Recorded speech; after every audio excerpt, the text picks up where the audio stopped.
Hello students, welcome to my channel Omega Study Centre. हमारा जो topic चल रहा है, चैप्टर चल रहा है, वो है चैप्टर नंबर 7। आपकी बुक का लास्ट चैप्टर होगा डिसोल्यूशन ऑफ पार्टनरशिप फॉर्म। जब हमारी फॉर्म बंद होती है, इसके मैं 2 लेक्चर ऑलरेडी आपको अपलोड कर चुका हूँ यूट्यूब पर। अगर किसी ने वो लेक्चर नहीं देखें तो आप पहले उन्हीं लेक्चर्स को देखें, क्योंकि अगर आप उन्हें देखोगे फिर ही आपको ये लेक्चर समझ में आएगा। और मैंने पहले लेक्चर में बताया था थोड़ा सा इस डिसोल्यूशन के बारे में, डिसोल्यूशन ऑफ पार्टनरशिप और डिसोल्यूशन ऑफ पार्टनरशिप फॉर्म के बारे में। और सेकेंड लेक्चर में मैंने रियलाइजेशन अकाउंट के बारे में बताया था। और आज का हमारा काम क्या है, मैंने उस दिन बताया था आपको कि हमने 3 अकाउंट बनाने सीखने हैं। पहला था रियलाइजेशन अकाउंट, जो ऑलरेडी हमने सीख लिया। और नंबर 2 हमारा अकाउंट आ गया कैपिटल, एंड नंबर 3 आ गया कैश एंड बैंक अकाउंट। इसमें बैलेंस शीट नहीं बनती, मैंने ये भी आपको बताया था, क्योंकि हमारा बिजनेस जहाँ पर बंद होने वाला है। तो अब हम स्टार्ट करेंगे हमारे कैपिटल अकाउंट से। कैपिटल अकाउंट का मैं एक बार फॉर्मेट ड्रा करता हूं।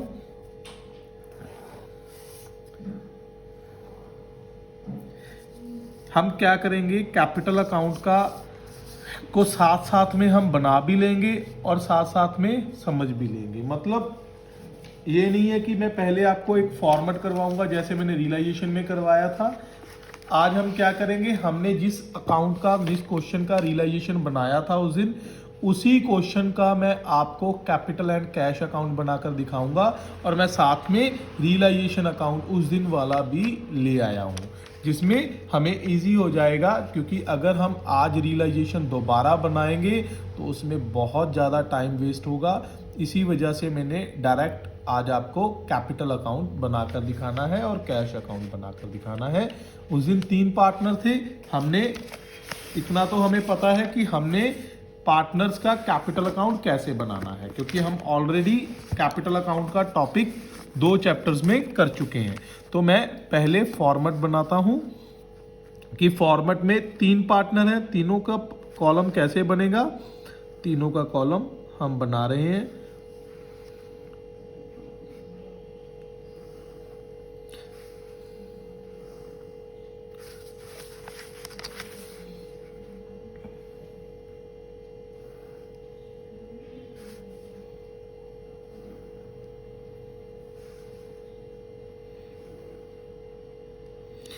ये बन गया हमारा तीनों का अकाउंट। तीन पार्टनर हैं। कौन कौन से पार्टनर हैं? शिल्पा, मीना एंड नंदा। तो शिल्पा की मैंने S लिख ली, मीना की M एंड नंदा की N। S, M and N। Particulars and particulars, particulars and particulars. उसके बाद हमारी हेडिंग में क्या आएगा, ये हमारा कौन सा अकाउंट है, कैपिटल अकाउंट। तो सबसे पहला स्टेप क्या होता है, हमने पहले भी किया है कैपिटल अकाउंट को बनाने का काम, आज भी करेंगे। हमारा पहला स्टेप क्या होता है, हमने सबसे पहले करना होता है by balance brought down. By balance brought down का मतलब क्या है, अगर कैपिटल अकाउंट का बैलेंस ऑलरेडी आपको गिवन है क्वेश्चन में, तो आपने उसे ब्रॉट डाउन लिखना है, मतलब उसे आपने लिख लेना है। तो हमें क्या कैपिटल अकाउंट का बैलेंस गिवन है, बिल्कुल। शिल्पा और मीना का हमें 80,000 और 40,000 दिया हुआ है। तो मैंने शिल्पा में लिख लिया 80,000 एंड मीना में लिख लिया 40,000। उसके बाद लेकिन तीसरी पार्टनर नंदा की कैपिटल हमें कहाँ गिवन है, एसिड साइड पर गिवन है। अगर एसिड साइड पर कैपिटल गिवन होगी, कितनी गिवन है, 23,000। अगर एसिड साइड पर आपको कैपिटल गिवन होगी तो आप क्या करोगे, इसे डेबिट बैलेंस मानोगे। इसी वजह से आप कहां पर लिखोगे, टू बैलेंस ब्रॉट डाउन। कितना, 23,000। तो ये बन गया हमारा कैपिटल का ब्रॉट डाउन। ये आपको पता था कि अगर कैपिटल का बैलेंस हमें एसिड साइड पर दिया हो, इसका मतलब होता है कि कैपिटल का बैलेंस नेगेटिव है। नेगेटिव का मतलब हमने पार्टनर से पैसे लेने हैं। तो इसी वजह से मैंने इसे डेबिट साइड पर ब्रॉट डाउन किया।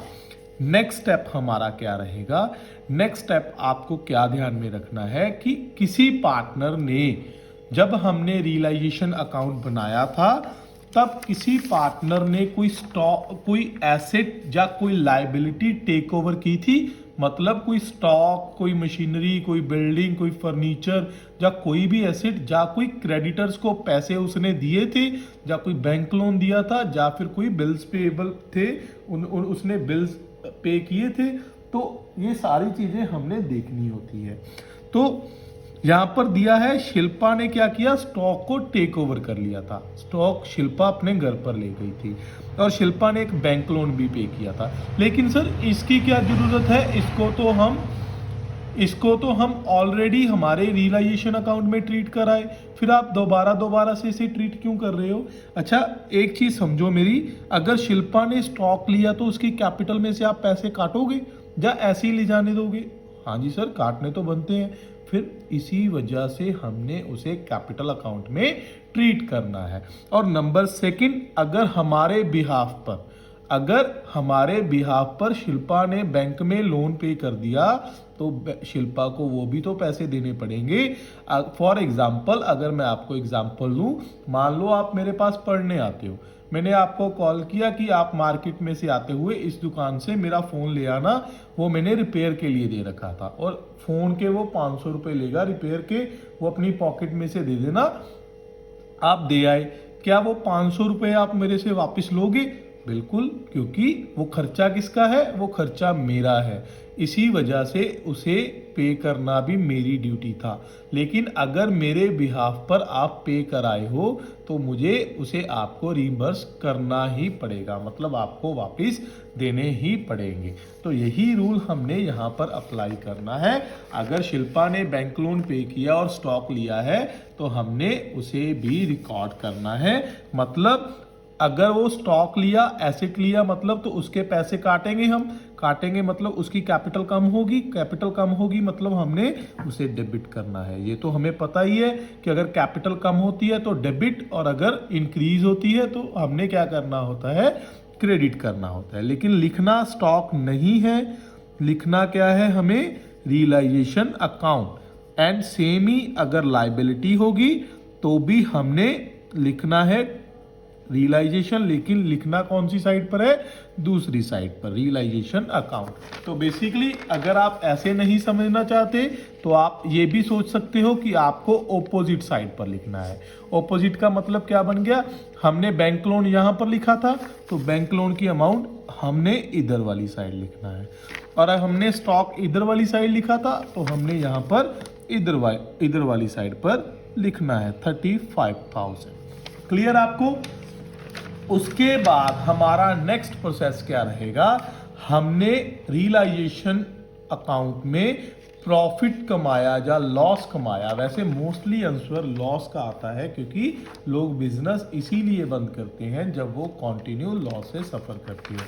लेकिन आंसर कोई भी हो सकता है। तो हमारा आंसर क्या आया था इस क्वेश्चन में जो हमने किया था, सर प्रॉफिट आया था। तो प्रॉफिट आया था, प्रॉफिट से हमारी कैपिटल क्या होगी, इंक्रीज होगी। तो हमने कौन सी साइड पर लिखना है प्रॉफिट को, बाय वाली साइड पर।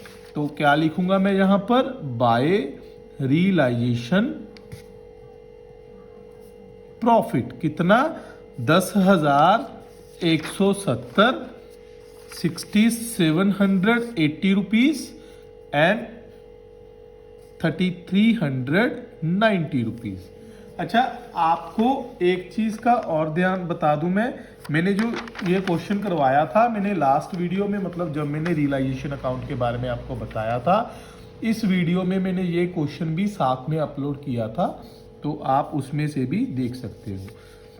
और आज की वीडियो में भी मैं आपको साथ में कुछ क्वेश्चन दूंगा जो आपको प्रैक्टिस के लिए करने हैं। उसके बाद हमारा नेक्स्ट स्टेप आया कि हमने वो वाली आइटम्स जो हमने छोड़ दी थी कौन से लेक्चर में, जब हमने रियलाइजेशन किया था, मतलब reserves, profit and loss, funds, advertisement, suspense account. अगर इन आइटम में से कोई भी चीज हमें बैलेंस शीट में गिवन होगी तो हमने उसे कैपिटल अकाउंट में डिस्ट्रीब्यूट करना है। हमने क्या करना है, डिस्ट्रीब्यूट करना है। तो हम देखेंगे हमारी बैलेंस शीट को, हमारे क्वेश्चन को, क्या बैलेंस शीट में हमें प्रॉफिट एंड लॉस गिवन है? No sir. क्या हमें जर्नल रिजर्व गिवन है? जी बिल्कुल सर, जर्नल रिजर्व गिवन है कितने का? 12,000 का। उसके अलावा हमें कोई एडवर्टाइजमेंट सस्पेंस अकाउंट गिवन है? No sir. फंड गिवन है? नो। तो रह गया क्या? Only general reserve. General reserve कितना? 12,000। और रेशो कितनी है? 3:2:1। तो हमने इसे 3:2:1 में डिस्ट्रीब्यूट करना है। और कौन सी साइड पर हम डिस्ट्रीब्यूट करेंगे? हमारी बाय वाली साइड पर। ये तो आपको पता ही है, reserve is a part of profit. Reserve is a part of profit. इसी वजह से हम क्या करते हैं, इसे बाय वाली साइड पर डिस्ट्रीब्यूट करते हैं। 6,000, 4,000 एंड 2,000, 3:1 में मैंने इसे डिस्ट्रीब्यूट किया। तो ये बन गया हमारा क्या? Capital account. इसके अलावा इसमें जल्दी जल्दी कोई आइटम नहीं आती। अगर आपको स्पेशली कुछ गिवन होगा तो आपने लिखना है, अदरवाइज यही आइटम्स आपको मोस्टली आएंगी कैपिटल अकाउंट में। अब हमने क्या करना है, क्या करते हो आप हमेशा कैपिटल अकाउंट का? कैरी डाउन कैलकुलेट करना है। तो 80,000 प्लस 20,000 कितना बन गया? 1 लाख। फिर उसके बाद बन गया 10,170, 1,10,170 आ गया। उसके बाद हमारे पास आया 6,000, मतलब कितना बन गया हमारे पास? 1,16,170 रुपए। कितना? 1,16,170 रुपए। तो अब हमारी दूसरी साइड पर कितना है? 35,000। तो मैंने दोनों का डिफरेंस निकाला, कितना आ गया? 81,170 रुपीज। कितना आया?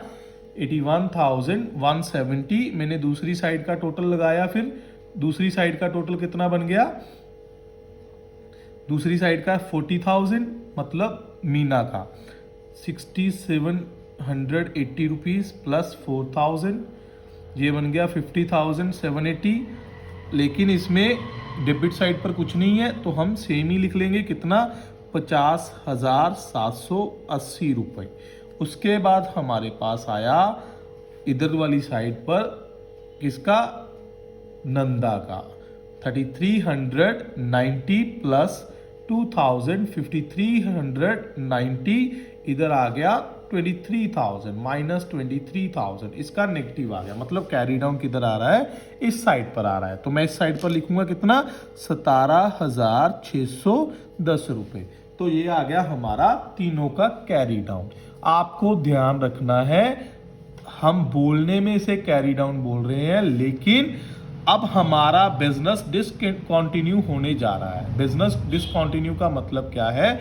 बिजनेस अभी बंद होने जा रहा है। इसी वजह से कैरी डाउन नहीं निकाल सकते, क्योंकि कैरी डाउन का मतलब क्या है? इस बैलेंस को कैरी करके हमने नेक्स्ट बुक्स में लेकर जानी है। लेकिन आज तो हम क्लोज कर रहे हैं, तो हमने क्या करना है, यहाँ पर लिखना है इसके आगे टू कैश और बाय कैश। मतलब हमने इनको पैसा दे दिया और इनसे ले लिया। मैंने बताया था ना आपको, जिसका बैलेंस डेबिट ज्यादा हो इसका मतलब नेगेटिव है। मतलब हमने इससे पैसे लेने थे नंदा से और इन दोनों को देने थे, हमने पे कर दिया। आपको क्लियर हुआ कि मैंने ये कैसे किया? बस कुछ नहीं, मैंने कैरी डाउन की जगह पर क्या लिखा?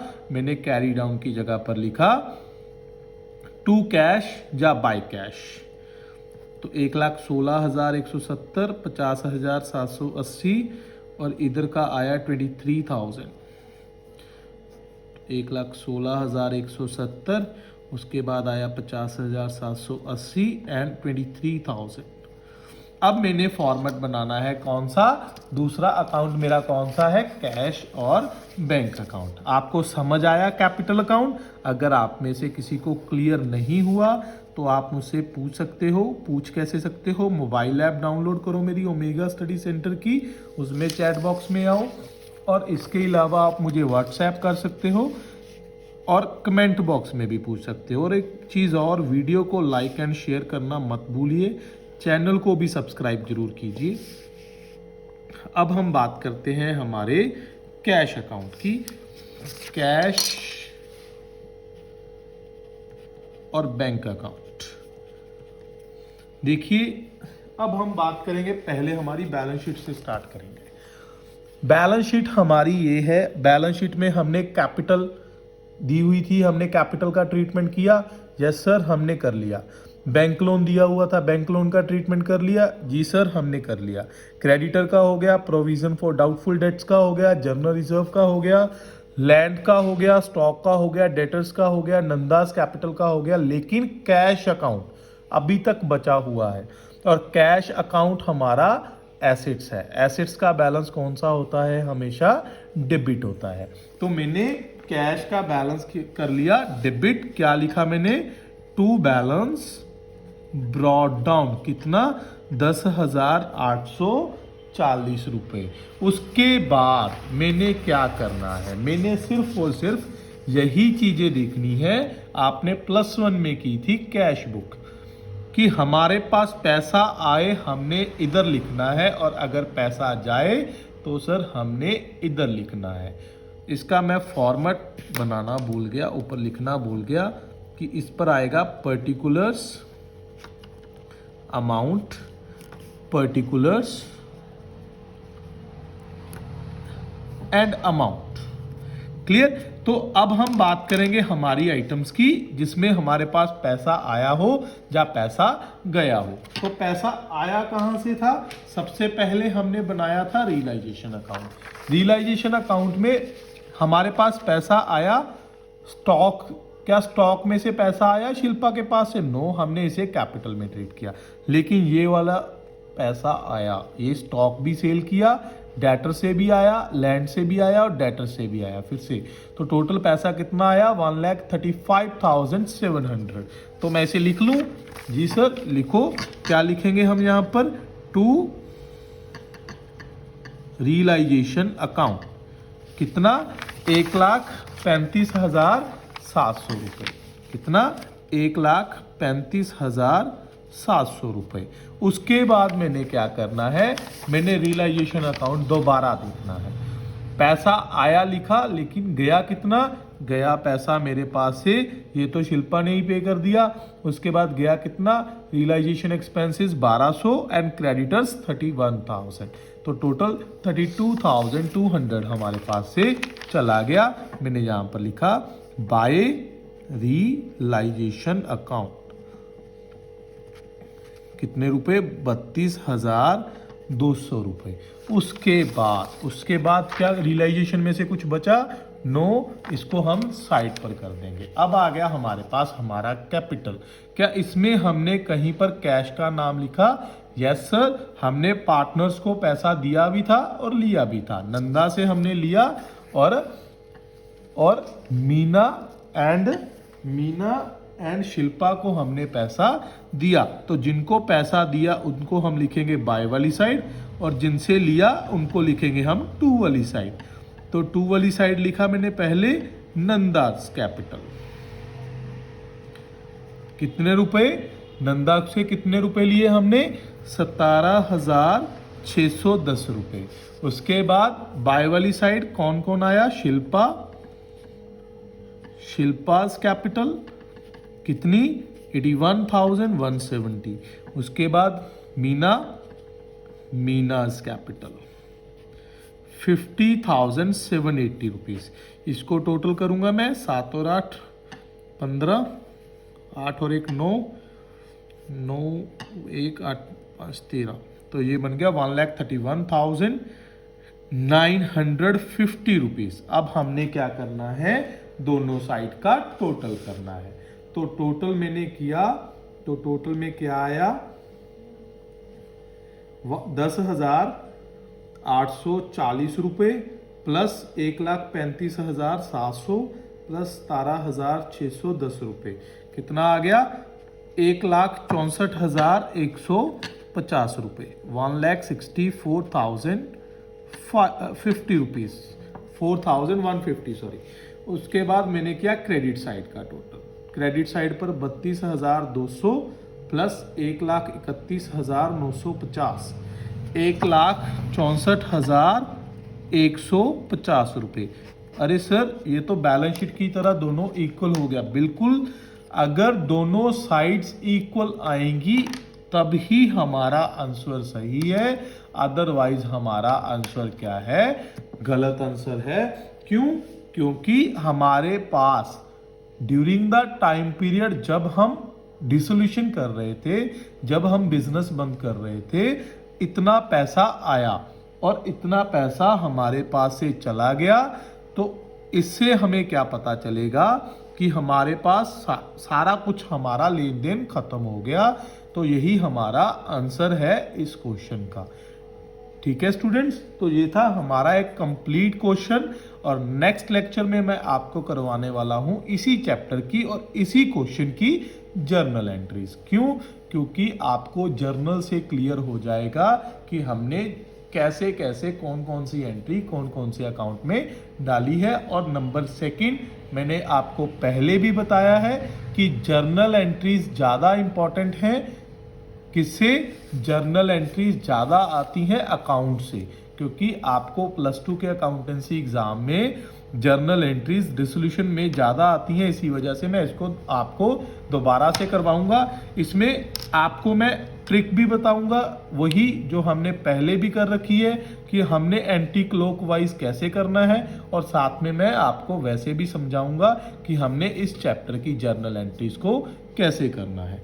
थैंक यू स्टूडेंट्स, मिलते हैं हम अपने नेक्स्ट लेक्चर में। वीडियो को लाइक एंड शेयर जरूर करें।